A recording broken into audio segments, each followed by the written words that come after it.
So, PlayStation 5 Pro matches high-end PC, Pssr beats native 4K, and my first impressions on the PlayStation 5 Pro, the games, PlayStation Portal, upgrades, etc.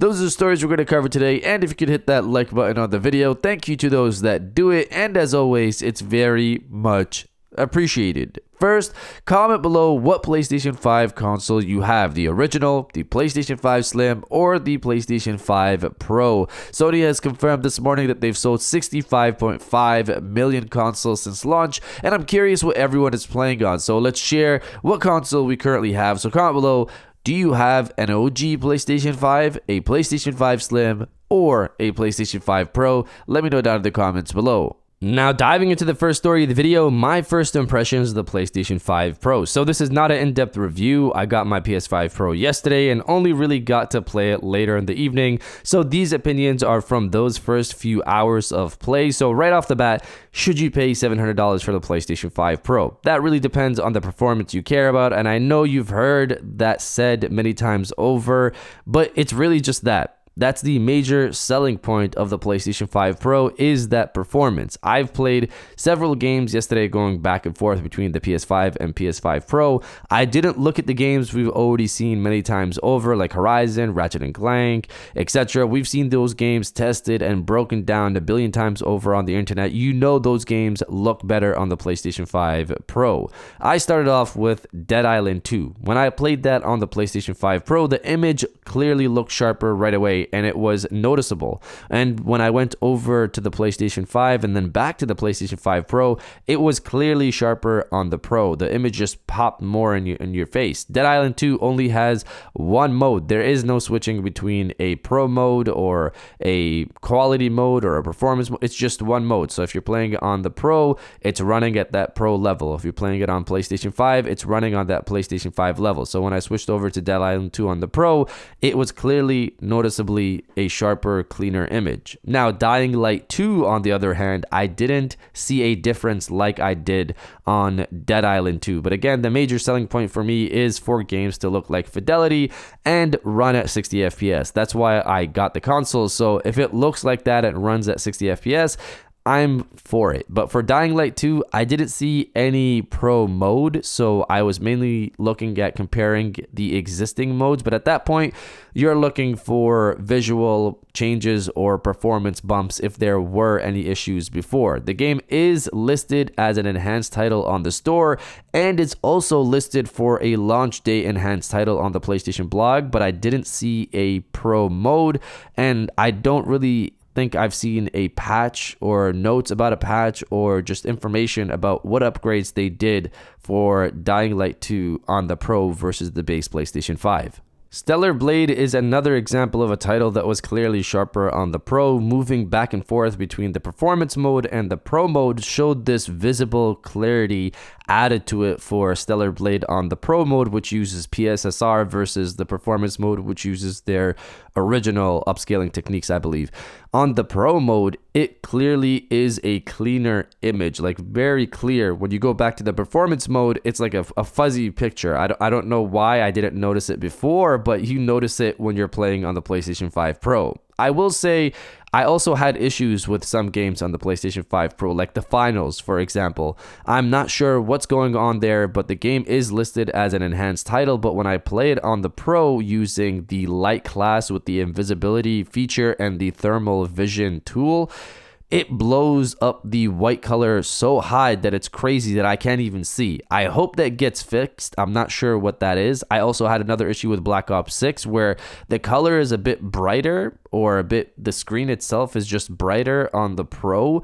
I'm not sure what's happening there as well. I think Sony maybe needs to put out a patch or an update, a software update for the PlayStation 5 Pro to just ease up on the white coloring. I'm not really sure, but that's what I'm noticing so far there. I tried out Warhammer Space Marine 2 as well, which isn't a Pro Enhanced game, but I wanted to see if the GPU bump could impact the performance of the game itself, and it could be a placebo effect, but it does feel like it could be running better on the Pro, but I'd wait for Digital Foundry to do their final test for that, and hopefully by that time we actually have a Warhammer Space Marine 2 patch that takes proper advantage of the PlayStation 5 Pro, because this is definitely one of the games that could take good advantage of the console. Again, these are all first impressions. I didn't have as much time to fully dive into it like I would like to for these games before giving my thoughts, but I'll do that later this weekend and hopefully have better opinions on Monday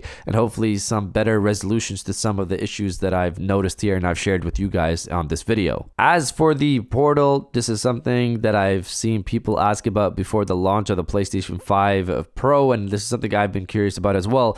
I gave it a try, and the cool thing about the Portal that I didn't know before is that it can be registered to multiple PlayStation 5 consoles. I was able to switch between the Pro and the base PlayStation 5 to try out the differences because I could just click on there and just sign into the console that I want to play on. The benefits you'd get from the Pro versions of games is better visuals and performance depending on the game, obviously. Now, will you notice the better visual quality now that it's running on quality settings at 60 FPS on the 1080p screen on the PlayStation Portal? Like, I didn't really notice it, but this is just initial testing, so I'll have updated opinions as I play with it more so.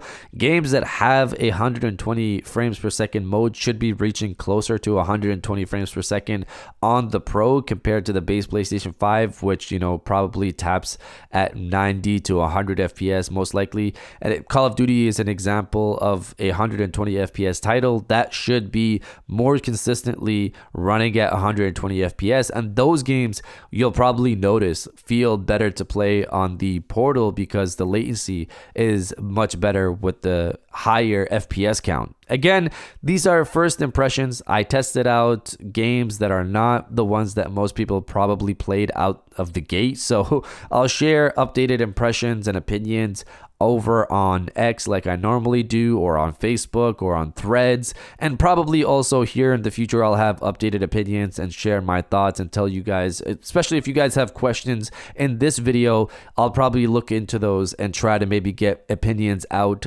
by this weekend or by Monday on Monday's video. And if you're enjoying the video so far, hit that subscribe button and join our growing community on our way to 150,000 subscribers.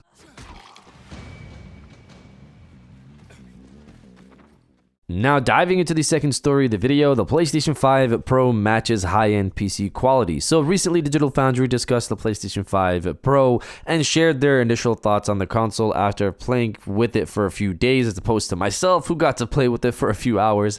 Some interesting points came out of that video. One of them was the PlayStation 4 upgrades you get with the PlayStation 5 Pro Enhancement option, which from the video that they showcased over there seems to add a bit more sharpness to games, which is a little nice touch. Nothing major, but I do wonder if Sony will continue to improve on it to where it has a more substantial impact on PlayStation 4 games. I guess we'll see in the future. The next thing I wanted to discuss is John talking about Horizon Forbidden West and how impressed he was with the game on the PlayStation 5 Pro. He stated that Horizon Forbidden West on the Pro is like playing a high-end PC game with everything on, which is obviously very impressive considering the PlayStation 5 Pro is nowhere near the price of a high-end PC, which is multiple times the price of the PlayStation 5 Pro. He states, when you're considering the density of the visuals, how much detail is in them, the way it resolves that detail and presents it so clean and attractive that it's honestly mind-boggling. There's so much granular detail in the distance, the grass, the rocks, everything it does. The game is very visually busy, and this does it justice in a way the original modes did not. So here he's talking about the PlayStation 5 Pro Performance mode versus the modes on the base PlayStation 5. He says the quality mode on PlayStation 5 Pro is there, but it's very slightly better in terms of visuals, but it feels like a pointless mode when the performance mode runs and looks as good as it does. So this is awesome to hear, obviously, mainly because for me, I plan on replaying Horizon Zero Dawn, so with the remastered game. So I expect that game to look amazing as well, considering what we're hearing here for Forbidden West. And finally, the gigantic leap with Stellar Blade. So once again, we have John from Digital Foundry going over Stellar Blade and saying this: my goodness, it completely changes the image. It resolves so much more detail and cleans up so much noise, and it winds up massively improving the visuals overall. In what was a somewhat dirty looking game, it's a gigantic leap. So here he's talking about the Pro mode, which uses Pssr to upscale the game to 4K, and that mode runs at 80 FPS plus, I believe, which was the mode that I was talking about earlier on in my impressions in the beginning part of the video. It's a cleaner image on PlayStation 5 Pro and made me realize how, I guess, fuzzy the game looked before, which I guess I didn't notice as much, which is the case with the PlayStation 5 Pro. If you don't know what you're missing out on, you'll be fine, but once you see it, you're like, this is how we were playing before. Now, gigantic leap is a big statement, I'll be honest with that, but here he's just referring to the image quality, which is a much cleaner image on the PlayStation 5 Pro alongside with the higher FPS count. He also compared the Pro mode, which was using Pssr, to the Pro Max mode, which is native 4K, and stated that the Pssr Pro mode looks better than the native 4K mode, which are statements we've also heard from DLSS on the PC side as well. So I assume going forward, this tech will continue to improve, and native resolution in general will probably be a thing people focus less on, because upscaling will just be a better approach going forward. But you guys let me know if you're playing on your Pro this weekend or not. Let me know down in the comments below. And if you guys did enjoy this video, please hit that like button, as it always helps, and subscribe if you're new. I got new videos every Monday, Wednesday, and Friday. And now I'll check you guys out on the next one. And welcome back to the after show. This is the part of the video where we have a little fun down in the comments below. If you're old, welcome back. If you're new, welcome. For today's thing, what I want you guys to do is to body, obliterate, destroy, and overall harass the comment section with: it is the Pro weekend. The PlayStation 5 Pro has launched. Everybody who's got one is probably going to be playing it over the weekend like I am. If you're in that same boat, or you're excited for people who got it, destroy the comment section with "it is the Pro weekend." And I'll definitely heart those comments like I always do, because I appreciate everybody who stays to the end of my videos. And now I'll check you guys out on the next one.